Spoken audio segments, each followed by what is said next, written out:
Hello. So, the value of a good first impression. My general purpose is to influence. I am influencing my audience to know why it is so important to always make a good first impression.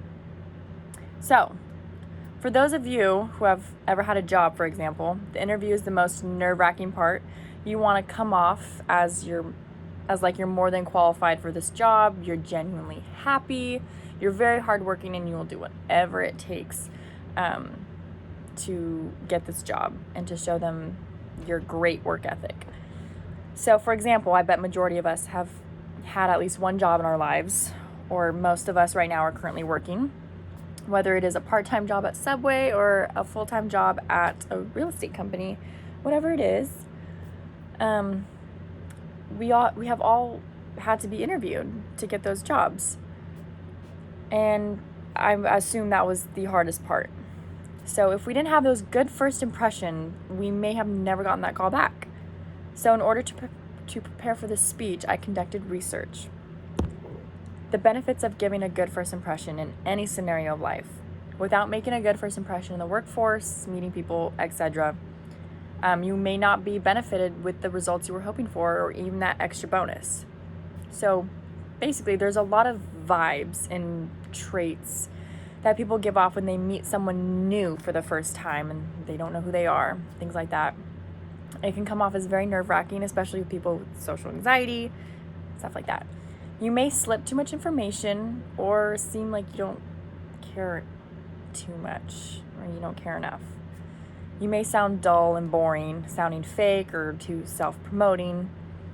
People are smarter than you think, and they will not hesitate to detect fake smiles as well. One of the characteristics of a true smile is that the eyes actually start to sparkle in a sense when you smile. Avoid fake smiling, especially during a job interview, as it could be harmful for your reputation.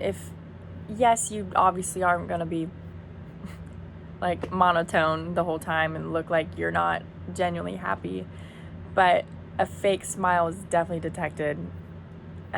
So that's honestly what people hate the most, is the fakeness. So do you know what people actually hate more than that, though? Is they dislike the self-centric individuals who do not think anything other than themselves. You may not wish to be that kind of person. Instead, during your meetings, try to offer a solution to other problems rather than focusing on your profit. You also want to stay confident. As long as your partner or business sees confidence in your posture and appearance, he too or she too will be confident enough to continue talking about the future prospects of working with you and partnership.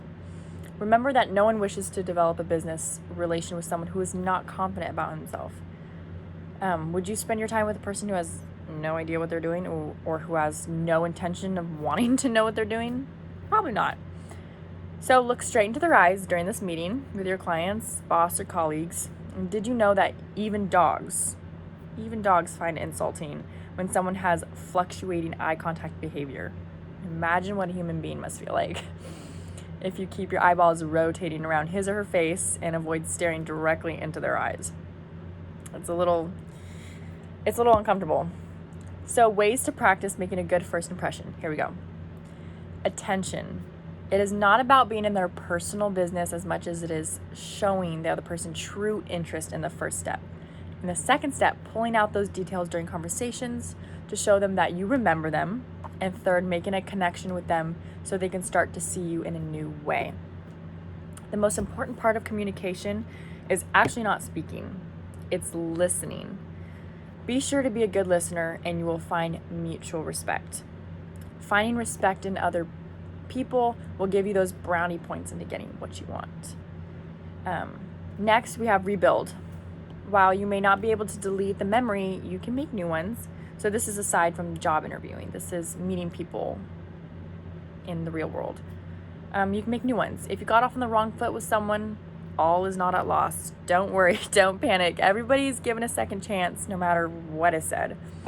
If you consistently make new and better impressions on them over time, they will likely begin to reform that initial impression they had of you the first time and come to see you in a much more positive way. Next, we have vulnerability. First, sometimes you need to help people find a way to interpret your behavior more positively. If people see your actions were well-intentioned, then they will be much more likely to see an even bad interaction as a positive.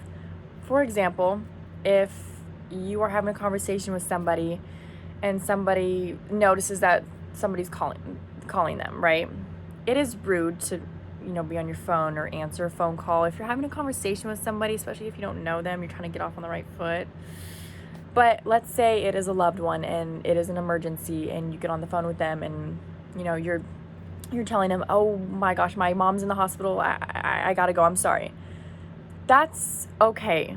That's not a bad first impression. That's obviously not like the best first impression, but it's not your fault. That's what I'm trying to get at. When it's not your fault, it's considered, they'll let it slide. The reason people don't often change their initial impressions is that our brain is optimized to conserve energy. If there's not a compelling reason to reevaluate something, then we won't. As humans, majority of people want a reason to do anything and everything. When there's not a reason, it's just like, okay, why? Like, what's the reason? So there's that. Then we have ways to reverse the damage if it is done. You can't expect to overturn that thinking that with subtle gestures. If you got off on the bad foot at first, you need a bolder strategy to force them to reevaluate what they thought they knew about you. If you've developed a reputation for being quiet and never speaking up, it won't suffice to talk once in a meeting, Instead, make a point of being the first person to speak and making multiple comments. If your colleagues have to ask themselves, what got into him? Like, in a good positive way, then you're on the right track and beginning to change their views. So, the reason why first impressions are so important is that they will last well beyond that moment.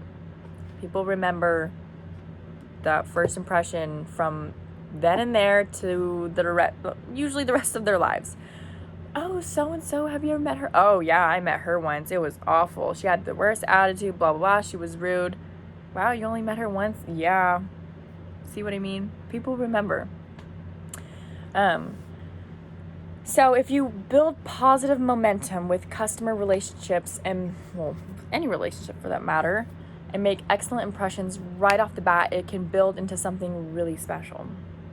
So referrals, again, in the job or the workforce, referrals are one of the most cost-effective ways to grow your company. When you get a referral, you are leveraging the relationship that your customer has with the new prospect.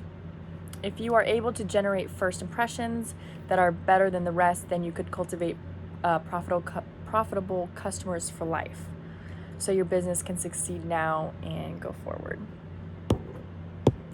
Learning how to make a good first impression and why it is so important, and the benefits of giving a good first impression in any scenario of life, ways to practice making a good first impression, and ways to reverse the damage if done, is what I discussed here today. You will not be remembered. You will not be respected. You will not be honored or valued if you do not take these steps into consideration and understand why it is so important to make a good first impression. Any impression can set you up for the rest of your future. Thank you.